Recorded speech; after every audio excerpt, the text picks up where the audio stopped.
Hello lovely people, welcome back to my channel. I hope you are all well. Today we are back with another review video. This time is for the one, the only Fawlty Towers the play. So if you want to know my thoughts and my feelings on this UK tour of this play, stick around and we'll get into it in 2 whole seconds.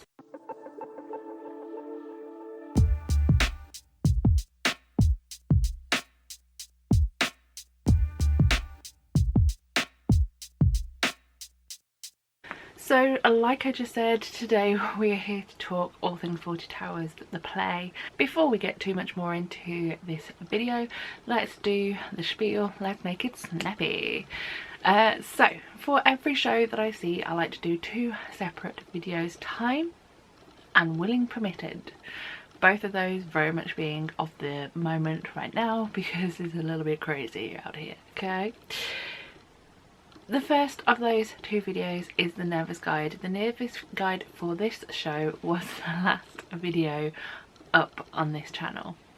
The Nervous Guide is everything you need to know about the show before you go in, whether that be sensory warnings, content warnings, information about the theatre, view from my seat, merchandise bought, things like that. They are some of my favourite videos to film because I just like to hopefully help and give some information for people like me who sometimes are a bit anxious to go to shows. The second video is this one, the review. Review is always put in inverted commas because at the end of the day I am in no way professional and I just like watching shows and visiting theatres and spending my well-earned cash on the arts. Excuse me.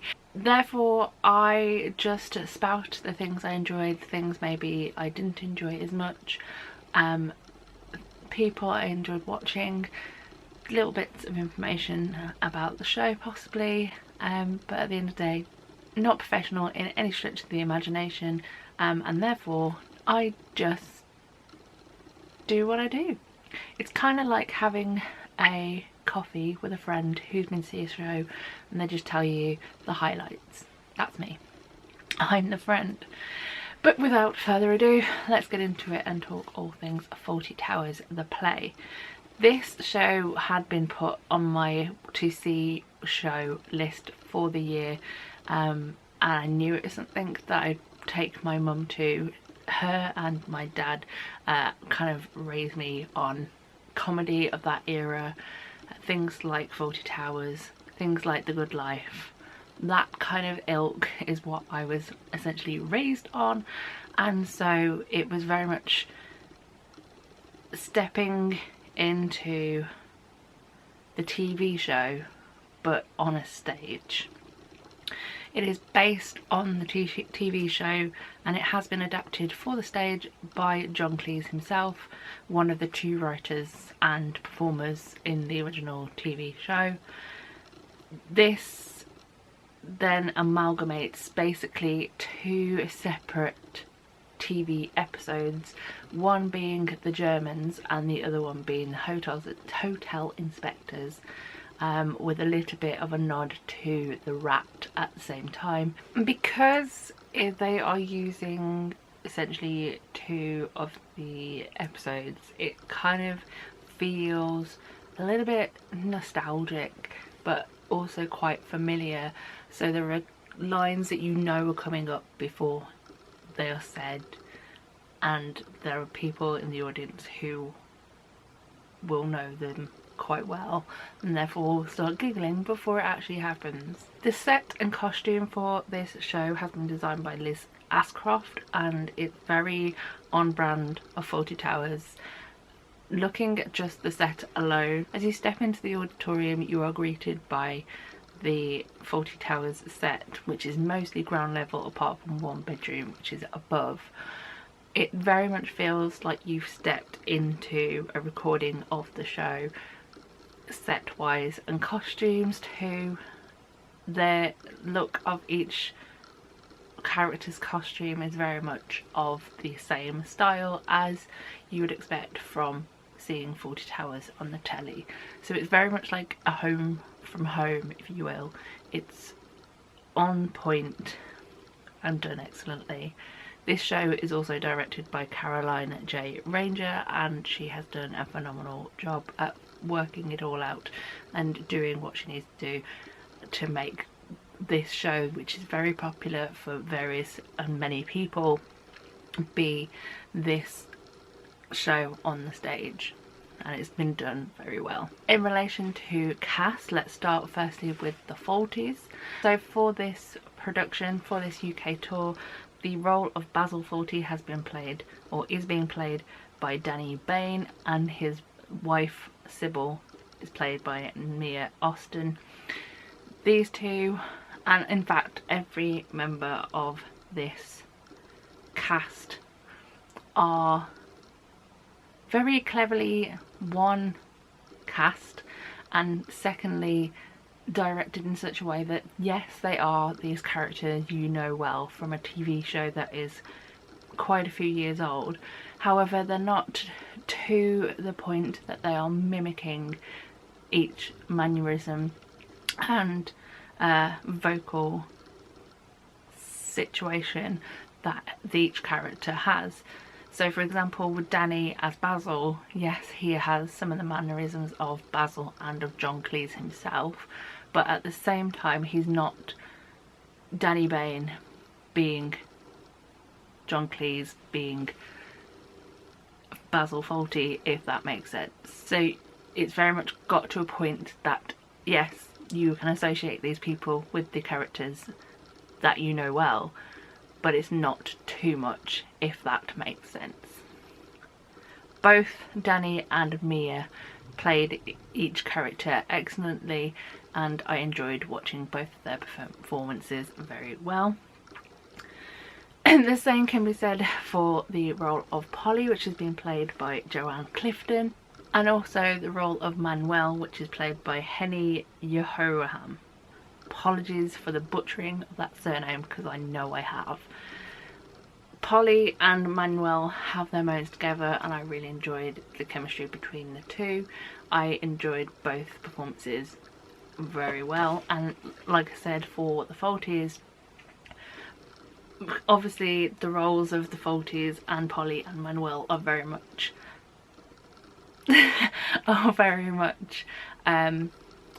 ones that you know a lot, and like I said, they are those characters, but they're not like a carbon copy. Also in the cast we had a understudy on for the Major. So in our performance, the Major was played by understudy Neil Stewart, which also meant that a few of the other smaller characters got played by different people in our performance. I actually quite enjoyed watching Neil's portrayal of the Major. The Major is very much a bumbling old fool, and Neil played it really well. The other person that I wanted to mention in this video is Mrs. Richards, played by the one, the only Gemma Churchill. I have been a fan of Gemma's work for quite a while too. I was reading the programme before the show started, and I think the first line of her bio is basically, most people.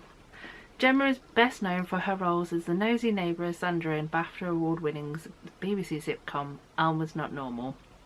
And I was like, that may be true to most, but no, she is Mrs. Bevan to me, and has been Mrs. Bevan for a long time, because every time that I've seen this show Nativity, Gemma has been that role.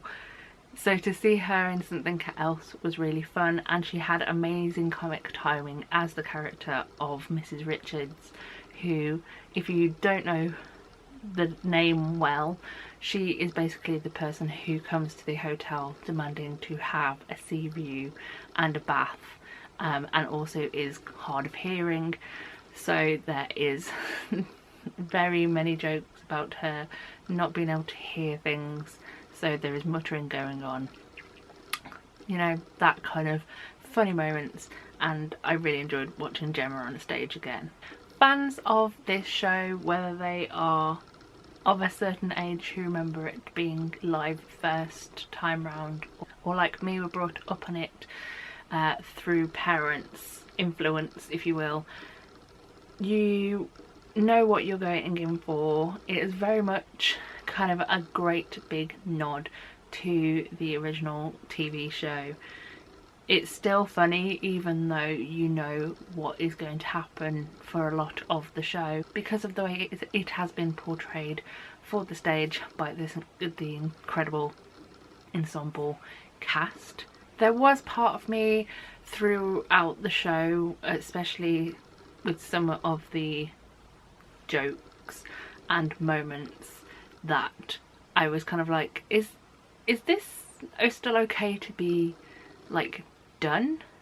For example, Act 2, which is mainly when the Germans episode happens, there is the use of the Hitler walk that is done by Fawlty, and as that happened, even though the audience around knew it was going to happen and were laughing along, I was very much like, is this socially okay in 2026? I know I'm probably overthinking it, but my head was like, I don't know how to feel, if that makes sense.